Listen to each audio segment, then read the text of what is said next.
agenda. We don't have much of an audience, but we have the public out in the world, watching us on live stream, and we'll keep it going.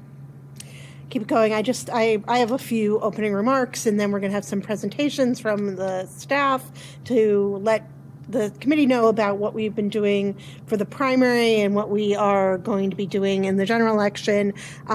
So the primary is over, and tonight we're going to talk about that results of our work.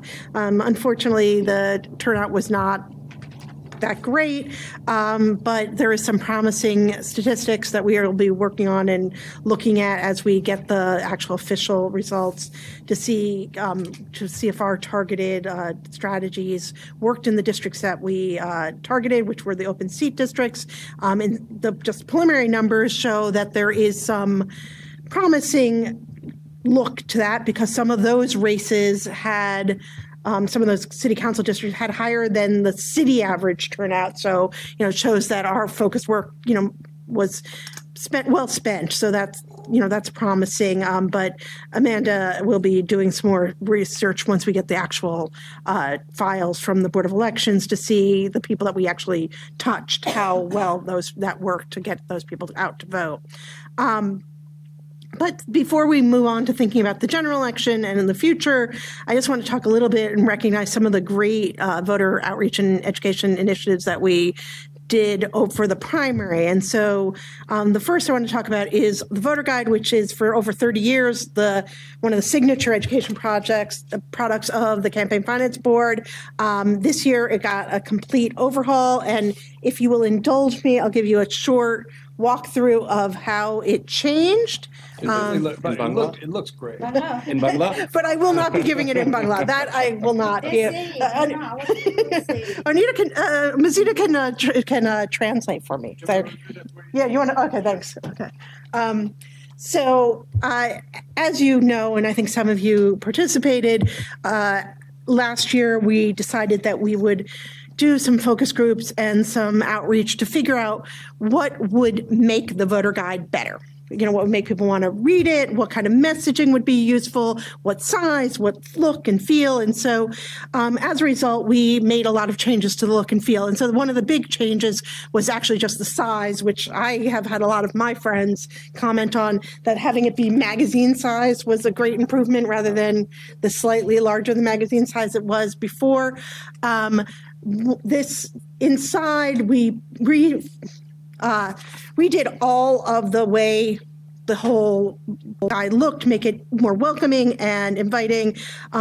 Here we emphasized the, your rights, very first page. We introduced some iconography that would follow through, including the little badge that shows that you're a participant in the matching funds program. When we go to the next slide, this is a new feature, which actually, on one of the first pages shows sort of what you're going to be looking at, what your election is going to look at a glance. So, there competitive races. This is, I think, from Manhattan. My eyes are not good enough to see which district it is, but it's, I think 2 and 3. Is it? I can't see which district it is. Yeah, I think I see Margaret Chan, and then I'm like, I guess it hasn't rolled. So 2 and yeah, so it says 2, 7, and 8, I guess. And so, but so this is shows quickly with colorful, with photos. Has the iconography of the who's participating in the matching funds program. So then people can look and know what they should expect as they go further into the guide. The next page is sort of giving people one of the things that Amanda talked about when she gave the presentation about our survey and our outreach to voters, was that people they feel that they want to make a difference. So this is a lot of the messaging is around that. It gives a better and clear explanations of what each office does. It encourages voters to make a plan, what they are going to do today, think about read this guide, think about who they're going to vote for, make an actual plan for election day, when am I going to go vote, and then go and vote. And so again, colorful iconography, makes it visually appealing and easier to read. And then on the next pages, you can see the redesigned candidate pages, which include one of the things that we've heard a lot of feedback about is people are very happy with the top 3 issues. So instead of just like long paragraphs about what they want to do, which again, of course, is important, it gives, a synopsis of what the candidates think are the most important issues. I think, and then the next page is just an example from the city council. And then we also understood from people that they just didn't understand how the matching funds program worked. And so this is just a, very clear iconography of how the matching funds program works and how it helps candidates and how it helps voters and the citizenry of New York. And then the final is this beautiful new cover, which you may or may not be aware of. It features members of our own staff as the cover models. So I got to say, the graphic design quality, which is hard to do well, is so much better. It's great. Yeah. It's really, the user experience much better. Yeah. So well done. Yeah. So I mean, this year is more clear. Work so that they understand better now. I'm glad. And so it also directs people to some of our other initiatives, from the voter guide to some of the online, more animated issues. But I want to thank Elizabeth Upp and her staff who led this project and made a really great new design. Of course, there are the online versions and the video versions, and the online version includes, all the same information with the links to the videos right in the center. I want to thank Chase and Matt, who really worked on making that look really beautiful and really super easy to use. And the video version, which is always a grueling 2-week process to get those videos filmed, but really, wonderful. I always enjoy watching the video voter guide and looking at the candidate videos. I think it gives something extra that just reading about the candidates you can't get from that. And so Drew and Stuart really were the leads on pulling that video program together. Of course, we did our debate program where we had 2 lively citywide debates between 2 candidates for mayor, and Matt and his staff led the way on that. We did 7 community forums in open seats, and that idea was originated from Onita and her staff, and took a lot of the staff's work to implement. And I think they were, I didn't go to I wasn't able to attend any of them, but I watched them on Facebook Live, and really some really great debates. And it really kind of reaffirmed to me how important live debates, candidates sitting face to face, how important that is, and how different a perspective you get on the candidates when you see that kind of live forum. So, It's a slight delay. My delay, in case I have some kind of, I start swearing, you can delay, obscenity delay. So you're going to hear a little bit more about how that worked. We also launched a great advertising campaign, which you might have seen on Facebook or in our Twitter feed or on Instagram or in the subways. And so Matt's going to talk a little bit more about that later. We also, again, engaged in our Get Out the Vote. This year, of course, spearheaded by work by Amanda, we purchased a nation builder and worked with them, and we've had a great success in getting people to sign up on our Nation Builder campaign and reaching them. And I hope you all signed up for your alerts. They were clear and frequent, and that also helped target our phone banking, which we do it before every election that Sean organizes. So, we did a lot of voter outreach, and it just we'll learn a lot about what works and what doesn't work when we start doing the analysis of voter turnout. I think people really liked everything. I think that, as always, the product was clear and wonderful. One thing that I commend you all to look at, which was led to from the voter guide and is on our website, but a new explanation of what the different city offices do in is that Prezi? A form. It's like a presentation form that's graphic and incredibly clear and easy. It makes you brings it down to, why the city council person is important, why the public advocate is important, what those offices do, why it matters to you. So I really, if you haven't had a chance to look at those, I really commend those. And one of our communication staff, Gina Chung, worked on those, and I mean, they're just lovely. So my final, so you've heard enough from me, you're going to hear from other people. I just want to, with great sadness, say that we are losing Stuart Armstrong at the end of this week. Stuart has been, with the voter assistance for 8.5 years and really has spearheaded a lot of our work, has really brought the program, the local law 29 program, to work with city agencies to great heights. I mean, doing more than just, having voter registration forms sitting at a desk, to training the line staff on how to really engage with voters and encourage people to vote, to just encouraging the representatives from those agencies to do novel and interesting things, from the taxi surveys to the work that the Department of Health is doing by posting things in the waiting rooms of hospitals. I mean, just really important things that really touch New Yorkers all over. And so thank you so much for all of your work, Stuart, and we will miss you. Okay, so I'm going to turn it over to Anita. Okay, well, I'm not going to report as much as Amy did. But what I will say is I'll give you some fun facts about Stuart. How's that? So, Stuart, as Amy said, has been working with me for 8.5 years. And during that time, he has been our lead also on the naturalization and swearing-in ceremonies. I would say that as a volunteer, that's how Stuart began with me. And his first assignment was a naturalization ceremony at the New York Historical Society. Well, as luck would have it, this week, we did another naturalization at the New York Historical Society. So I couldn't believe that it came full circle in that time.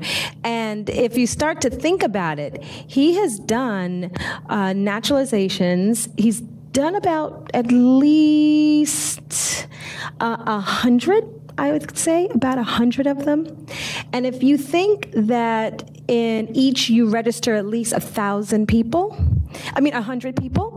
you have about 10,000 right there, people that he has registered. And every time we do 2 sessions at the very least. So that's 20,000 people that he has really overseen registering during his time here. So thank you, Stuart. I'm going to be very sad. I'm really going to turn it over to the team that's here. As Amy said, we have been doing voter registration for a very long time, but in the past few years, we have come to the realization that we had to shift that interest over the GOTV.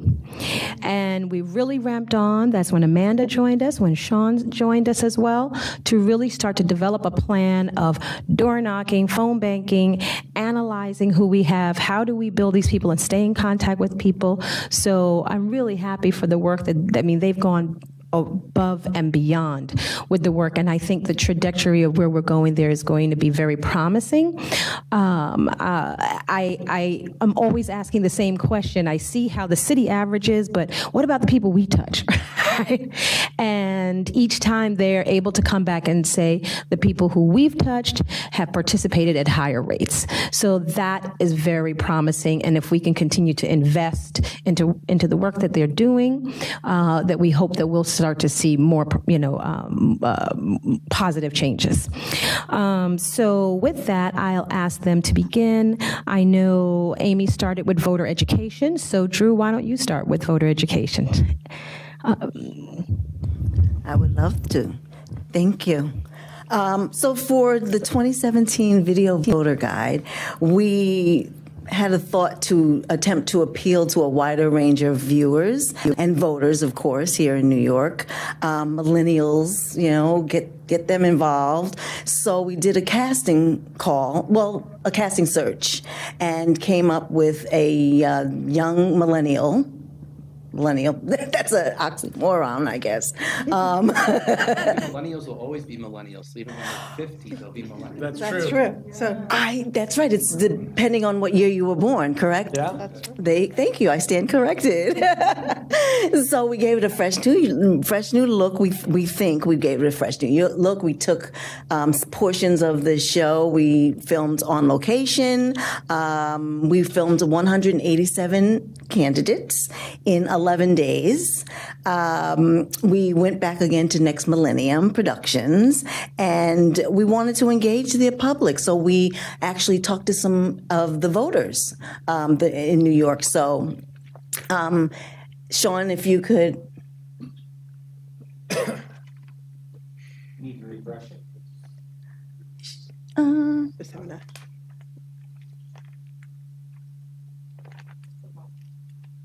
Oh, and I. Okay, audio. Thank What's up, you. New York? This is Gia Peppers. We are so excited to present the 2017 Voter Guide brought to you by NYC Votes and the New York City Campaign Finance Board. The primary election will be held Tuesday, September 12th. Our goal is to empower you, the voter, to make informed choices when you go to the polls. This program gives you the opportunity to see which candidates will make a difference on the issues you care about. We can't always control what happens nationally, but with our vote, we can definitely have a say about what happens in our neighborhoods and in our city. Local elections can determine everything from the quality of schools to the cost of living. Before you cast a ballot, don't you want to know more about the candidates and how city government can impact your life? In a moment, we are going to introduce the candidates running for mayor, public advocate, and comptroller. But first, let's find out more about the issues that you and your neighbors care about. So, do you plan on voting in the local election this year? And then tell me about the issues that are concerning you most as New York.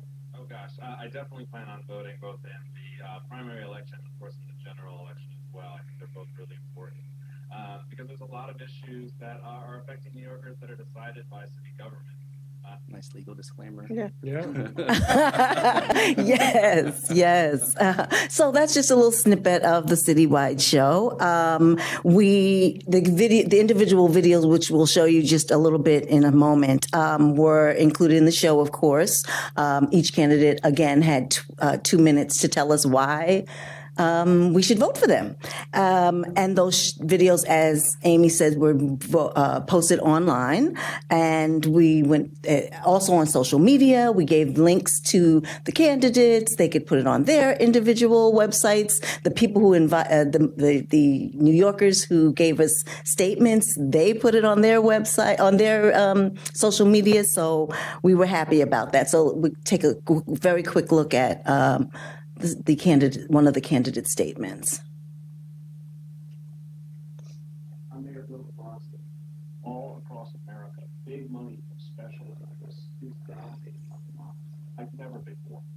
Money from big corporations pours into our elections, often in secret. And that affects who runs for office and what they do once they get there. But in New York City, we do things a better way. Our public finance system is a national model that makes sure our democracy remains open for all. Great. So that's times 187. The show, the actual the programs themselves aired on NYC Gov again, as well as the public access stations around the city. The primary show aired the 3rd of September through the 12th, and the general election will be October 29th through November 7th. We also offered to the public, oh, why did you look like that? Did I say something wrong?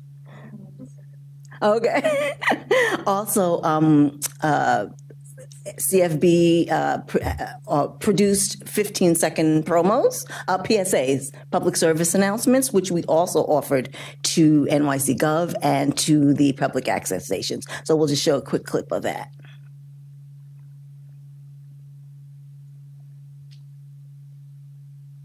My neighborhood deserves great schools, so I'm educating myself on who to vote for. Your vote is your chance to speak up for the city you want. Check out the voter guide at voting.nyc. Then go vote and make your voice heard. So these were orchestrated by, it was a campaign, an ad campaign, part of the ad campaign, and we offered in English and Spanish, and everybody was pretty impressed when they saw the public access stations. This was Matt's. Oh, sorry, Matt's going to talk about that. I'm going to talk about a little bit more, but I'm sorry. Sorry. If you want more detail. No, it's fine. I just think if you want more detail, yes, more details. We won't make you give more detail. That's right. I guess what's my offering. That's it. Thank you. Sorry. Okay, thank you. So yeah, thanks for that introduction, Drew. We looking back to the survey that we did earlier or late last year, the polling information that we got from voters, we wanted to develop an ad campaign that would sort of provide a portal for voters who didn't have the information they wanted about local elections into the information that we provide. So you saw the video, we offered that out in the public access stations, but also on the videos were offered on all of the social media platforms. We were also in still imagery on all of those platforms, as well as the subways, bus shelters, and other out-of-door placements around the city. So I'll just start with a couple of top-line level stats on the impact. The strategy was to deliver an ad that would highlight voting.nyc as a platform for us. That's something that we developed last year as a one-stop shop for all the information voters need about how to vote, and it got a very successful rollout in 2016. We did refresh it this time around with our creative agency, and we developed these ads to drive people there. Read the voter guide at voting.nyc was the tagline. So the top line stats, Chase, if you can bring them up, we had about 440,000 people vote across the city in the primary election, and about 225,000 unique viewers on our voter guide pages, which is a pretty decent number. 225,000 unique viewers, right? That's a very good ratio. Yes. If you wanted to get really aggressive in claiming a share of the vote total, we got about 50% of the vote total, right? Which is not a like for like, but no, it's not. But that's impressive progress. Yes. Were the ads geo-targeted for the candidates in their areas? We did target the candidate testimonials geo-targeted. The testimonials that we had in the ad campaign were from six models that were delivered. So the candidate testimonials in the voter guide were a part of the voter guide itself. So that's the end destination for the users, for the people who saw the ads. The candidate testimonials themselves were not part of the ad campaighn. Is that what you're asking? Yes. I mean the videos of the candidate statements. Yeah. They're in the voter guide. Yeah. Right, Yes. Were those pushed out and geo-targeted? Yes, the YouTube. Well, no, the candidate testimonials were not a part of the ad campaign. Yeah. Okay, it was designed to create awareness of the campaign. Exactly. Yeah, so when you went to voting.nyc, you went right to the voter guide where you could get the people who you could get your own personalized voter guide online. Got it. Yeah. Right. So the content of the ad campaign was centered around 6 different models and 6 different issues, essentially. There was a mass transit issue. There was you heard my neighborhood deserves great schools. There was safer streets. So those were the types of issues that we were targeting. That also was pulled out of our research. Voters really don't know how the local elections connect to those issues that are really important to them. So we wanted to draw that connection for them and say, here's a resource, right? So that's what we were going for there. And then obviously the candidate testimonials are in the voter guide. Okay. And just to compare back in terms of the 225,000 unique viewers that we got in this primary election, in 2013, we also had an online voter guide that was much the same. It had videos and candidate testimonials. For that primary election, we had 72,000 unique visitors. So we more than tripled our unique visitor number in that time. So that's a real great success for us, I think. So then moving on, Chase. Again, we were porting everybody into voting.nyc as the call to action in the ads. So in the time that the campaign ran for the 3 weeks before the primary, we got 83,000 sessions on that site, voting.nyc. Again, I think that's a really great number. In 2016, when we rolled this site out, and we did do promotion then as well, our user count there before the general election in November going to voting.nyc was just 23,000. So we more than, almost tripled that again. Again, good outcomes there. The way that people were using it also sort of fit in with the pattern that I would have expected to see from watching voters use our social media and our websites for the past couple of years. A lot of traffic in the first couple of weeks we were up, so starting 3 weeks before the primary, a lot of that traffic in those first 2 weeks, people sort of hit the site and then went away. But then we had a lot of returning visitors in the last few days, so people who were aware of the site, knew of voting.nyc, and either got it back because they bookmarked it or just typed it in because it's so easy to type in straight into their browser. So again, I think that's a good sign for us that we're getting a lot of returning visitors throughout this campaign. Did you break out the referral pie at all? So how many people Googled it because they were Yes, we did. And it's a lot of there it is, a lot of direct access. I think that fits in. We were pretty heavy in the subways and buses, so a lot of people were just seeing the URL and typing it right in, and it's super easy to remember. Voting.nyc. It's a lot easier than nyccfb.info/whatever. That's part of the strategy there, is to get people to remember this site. So those are our top referrers there, and decent traffic from directly in from the social media platforms as well. The other thing, Google would have been higher. That's interesting. The direct. It usually is. They're typing it directly into their bar, which is great. I think that this shows that the ad, because that Facebook, really is from those ads. Yes. That's, And we also have some really good and interesting demographic data on voting.nyc. So over 60% of the visitors to the site are young, 18 to 34. Close to 30% are the 18 to 24, those young millennials that we were talking about before. So I think that's great. In past years, we've skewed a little bit towards the middle of the age groups. We've usually done a little bit better in the 35 to 44 age groups. And so I think that while our ads weren't specifically targeted towards the young in terms of how the content was created and the models we chose, it still is catching with that younger demo, which I think is a good thing. We are also very popular with female voters. So this is consistent with all of our past experience on these platforms. Most of our visitors and users and likers are female. We have a larger share there. So that's also consistent and sort of something that I was expecting to see that actually. I'm glad to see that there's a change in the youth demo, and glad also to see that we are still popular with the female voters.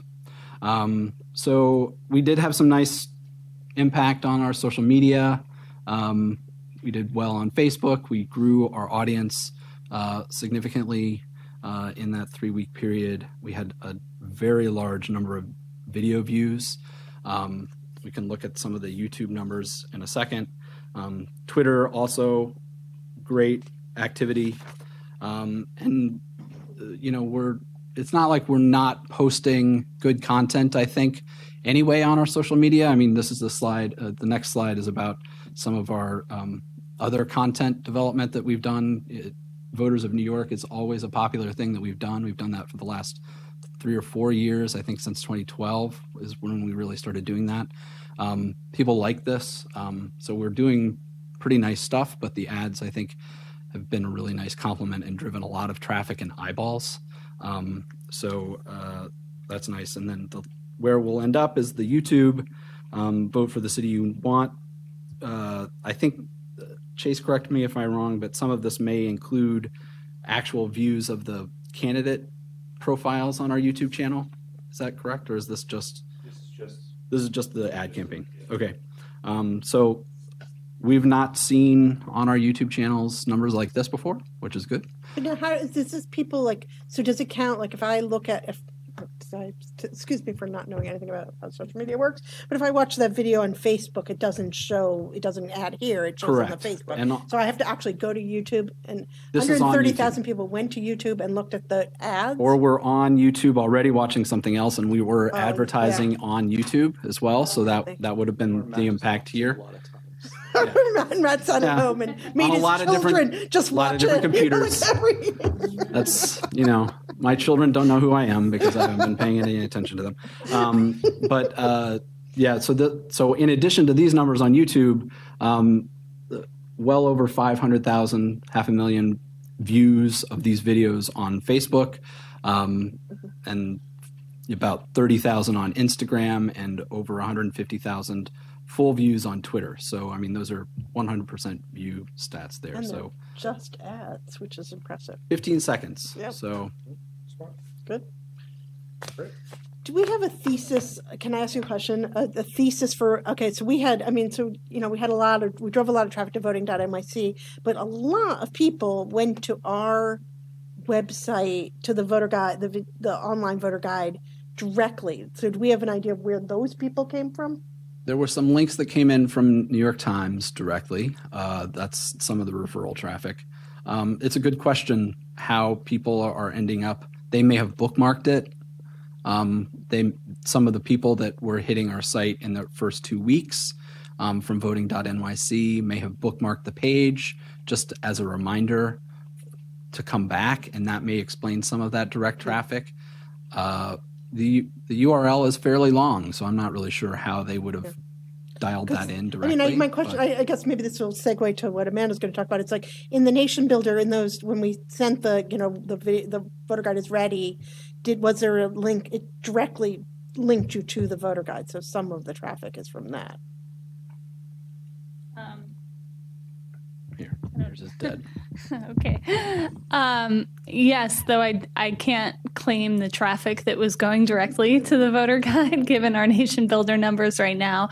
But generally, if we were including something in an email, we would just link directly to the voter guide itself rather than sending people to voting.nyc as a pass-through. However, we did send people to voting.nyc if we said something like check your registration, check your polling place. Anytime we were telling them to go look something up that was not provided by us directly, we would send them to voting.nyc first. And Chase, maybe do you want to just pull up voting.nyc just so that people can see how, I mean, it's such an easy to use, simple website.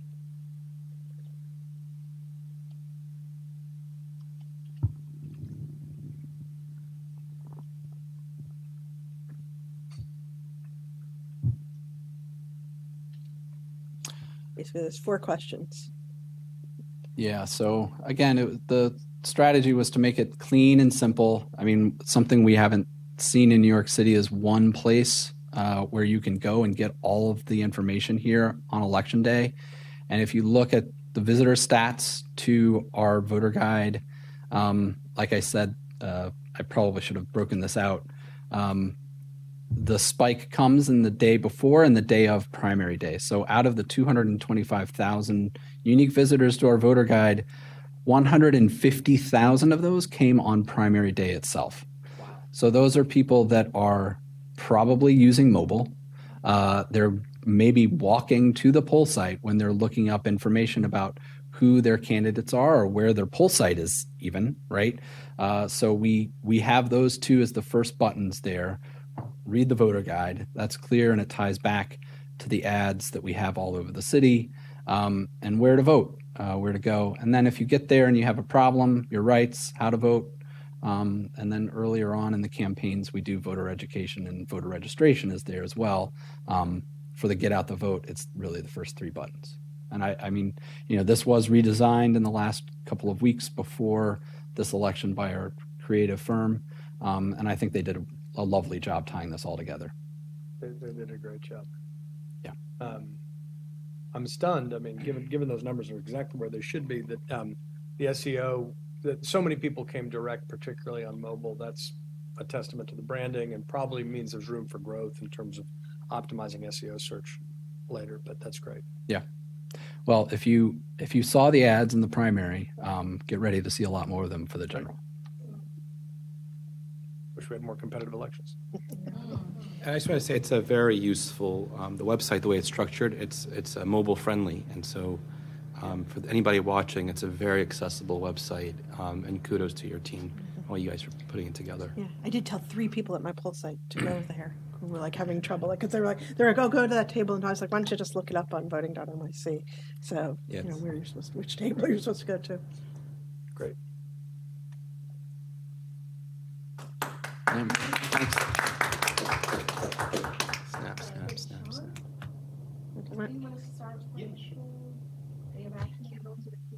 Okay. So we're going to start in the future, and we're going to move back to the past. Our day of action will take place Marty McFly. upcoming Saturday, September 23rd. This will be our 6th day of action and our second working with Department of Homeless Services. Oh, Sean, your mic is not on. This upcoming Saturday, September 23rd, September, 12 to 3, will be our 6th day of action. Our second with the Department of Homeless Services. We will be working in 5 shelters throughout the city.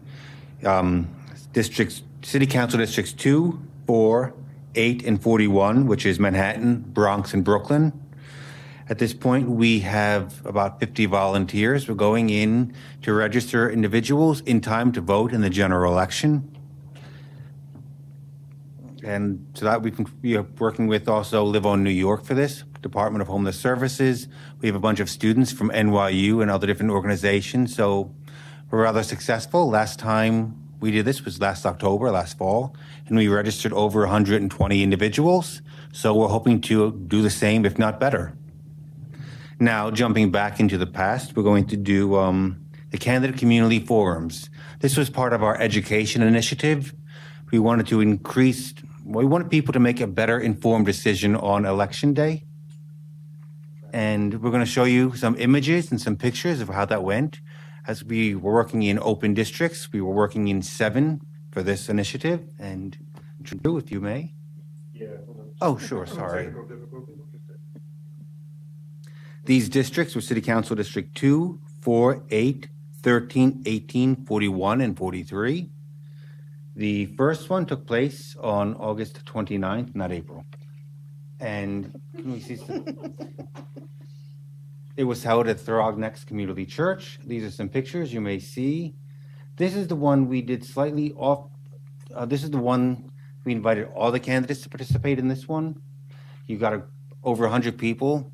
We had questions from the audience and a moderator. I actually attended the last one, and I attended this one. The League of Women Voters of the City of New York was held at the Danny Kaye Theater. Well over 100 people. Anita was with me. It was wonderfully presented. All of them were. Let's show some pictures. We can just go through them. Yeah. Hispanic Federation, the moderators were from Univision 41 and from El Diario. It was held at the Cultural Center, September 6th. Again, really, really well attended. And I'd like to let's stop there. This gentleman here was doing live translation. So people could actually had headphones on if you only spoke Spanish. Oh, wonderful. It was open right then and there. And as I looked around the audience, there were people using the headsets, and it was really well done. Being at the UN. And there were the 3 candidates. 3 out of the 4 attended this one. NAACP branch of NYCHA. Again, I did not attend this one. There were the candidates. Again, very well attended. All of them were well attended. Many of them were live streamed on Facebook or other ways, such as Univision 41 live streamed it. I should just say that I know some of them Sean said he didn't go to, but it was spread out among the team. So someone from the team was there. City Council District 43, the East Kings County of the Delta Sigma Theta Sorority. The moderator was Linda Tripp and Tripp. I Sorry. was about to say Linda Tripp, someone else. Yes, completely. She was at. And these are some pictures of them.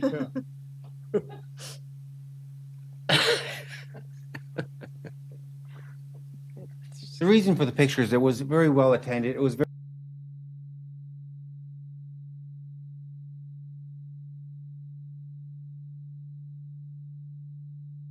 questions. I want to say it was Hispanic Federation, I believe, took questions off Facebook. So these things were really successful. So that last one, you want to go back because you didn't mention who did that. This was the Ocean Hill-Brownsville Coalition of Young Professionals. Lamont Carolina was the moderator. I did not attend this. I believe Onita did. There was Alika who was speaking. Who won?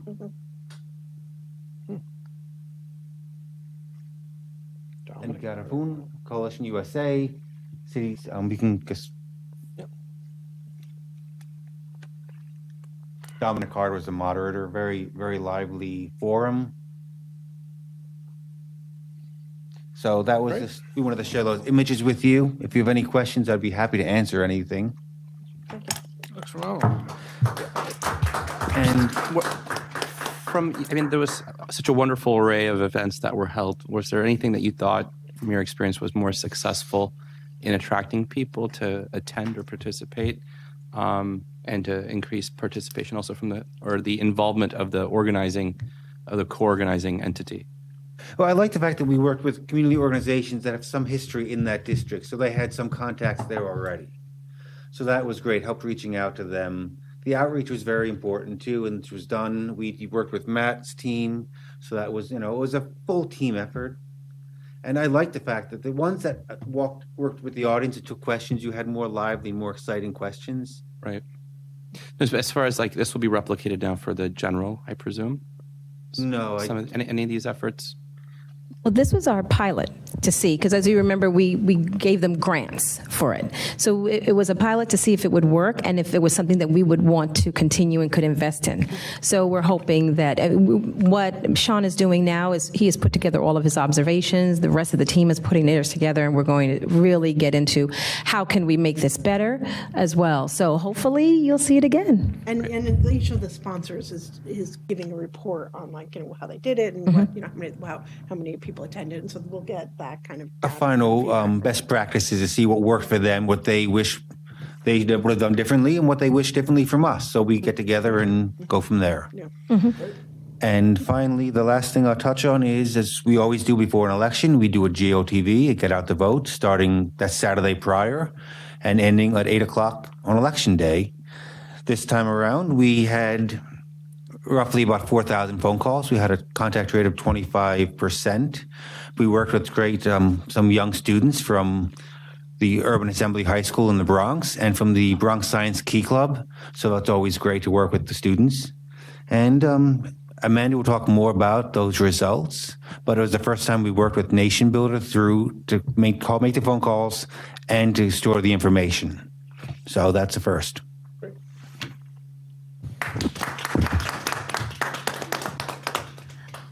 Yes, as Sean mentioned, this was sort of our pilot for how we can make our GOTV efforts better and more targeted in the future. Before, we used to work mostly off Excel sheets, and we're not doing that anymore. So we primarily focused on races that were open districts. And then at the end of each day, we could sort of retarget our lists to circle back to people who hadn't picked up the phone. So we spoke to, our volunteers spoke to 948 voters overall. Half of them assured us that they were definitely going to vote. So we're going to follow up with them and find out.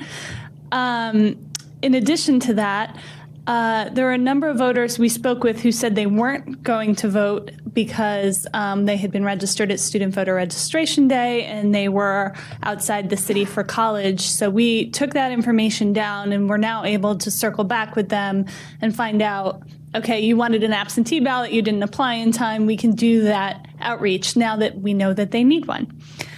In addition to that, we have been putting all of our voter registration data into Nation Builder.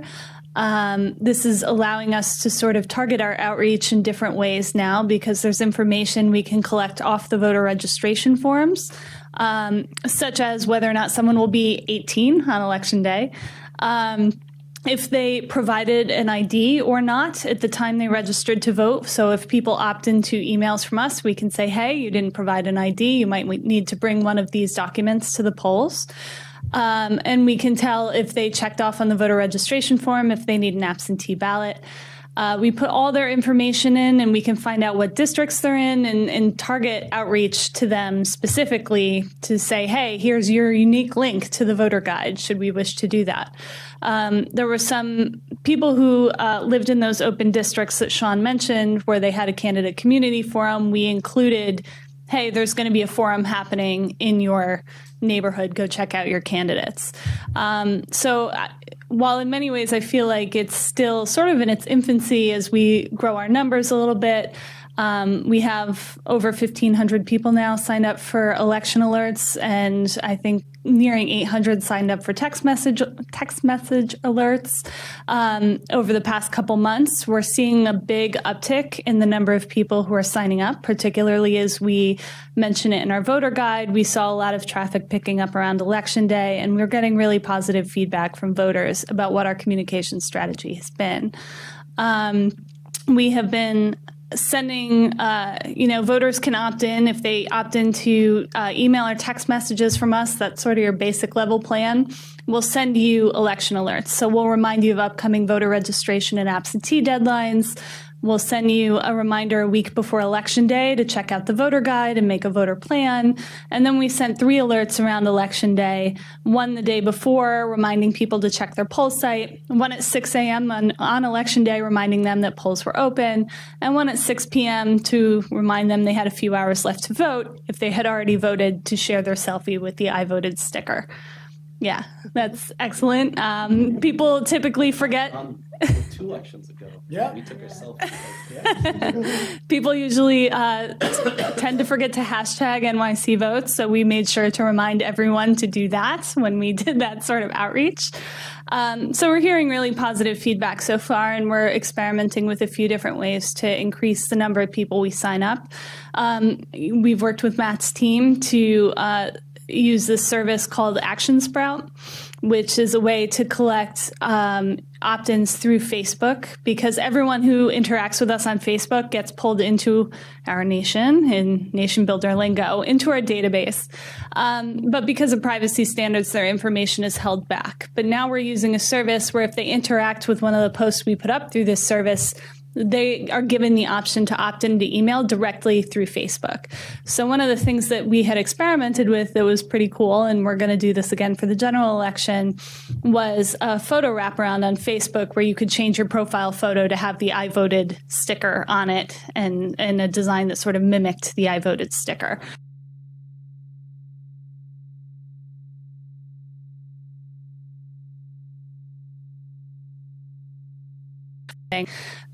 So we're, continually assessing what is it that's working, and how can we get people to continue signing up. And it's also been very useful for us to see what kinds of resources people are really engaging with, because I think it can inform our choices moving forward. I would say one of the things we were most surprised by, I want to say, was Matt's team puts together a feature called Know Your Vote on our blog every week, where they do a roundup of city council races and borough president races that tend to get less media coverage. This is the most popular thing in our emails, which I think, and we were surprised by this, and we've continued to push it out in every email we send each week. And I think it just shows that people really, they didn't have the information that they needed on their local races before. And this is something I would say we would want to invest in doing in the future. As Amy mentioned before, we created this elected offices project for the 5 races that the the 5 offices that the Campaign Finance Board covers. This is definitely something we want to invest in moving forward for state level and federal level races to really provide voters with this kind of information. So it's helping us to really take a look at what we put together that's really valuable to people and lacking out in their communities, and what information they might need to make these sorts of choices at the polls. And it's giving us a lot of ideas for what we can do for 2021.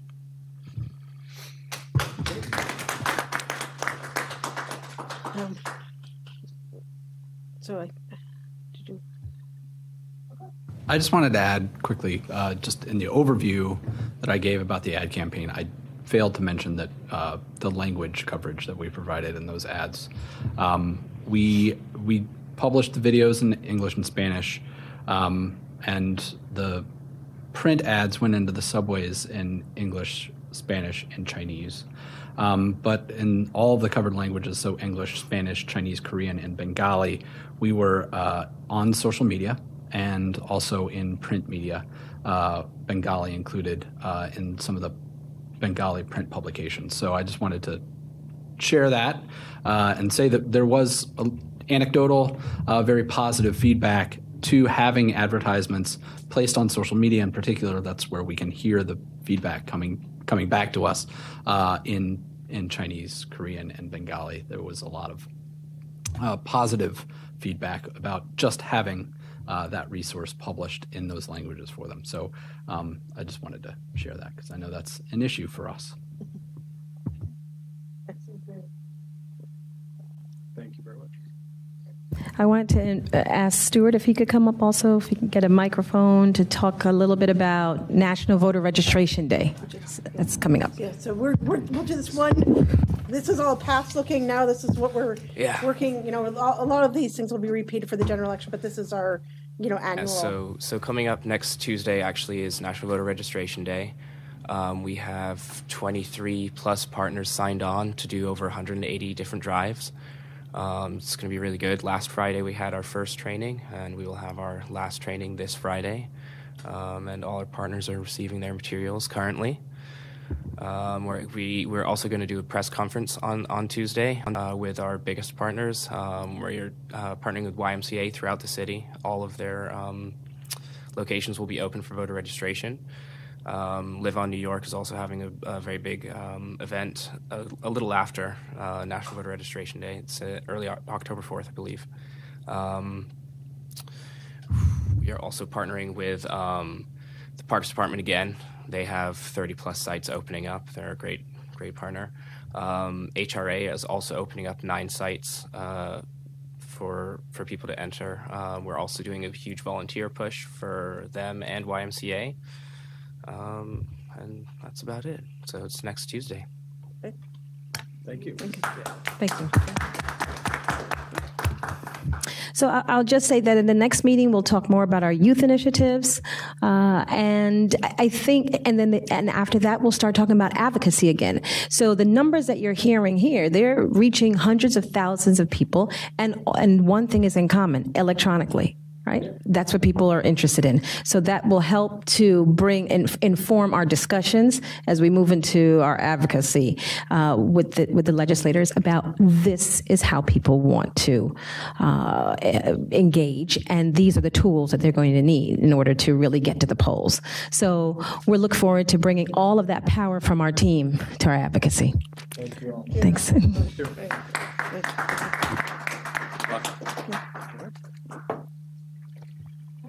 Thank you. I have got to Jeff. Okay.